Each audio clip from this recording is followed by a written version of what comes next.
আসসালামু আলাইকুম। আজকে রান্না করব ডিম ভুনা। প্রথমে ডিমগুলো ভেজে নিব। দিয়ে দিব পেঁয়াজের কুচি। পেঁয়াজগুলো ভাজা হয়ে গেছে। এখন দিয়ে দিব আদা বাটা, রসুন বাটা, দিয়ে দিব হলুদ,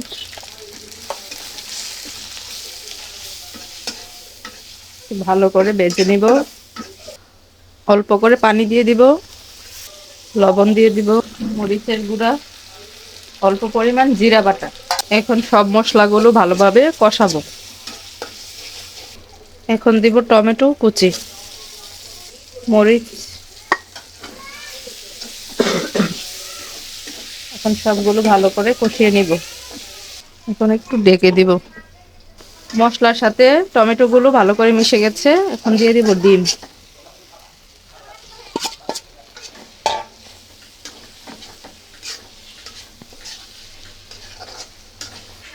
দিয়ে দিলাম পানি। পানি দেওয়ার পরে এখন ভালোভাবে রান্না করে নেব। আমার রান্না প্রায় কমপ্লিট। ধনেপাতা, কাঁচামরিচ দিয়ে উঠিয়ে নিব।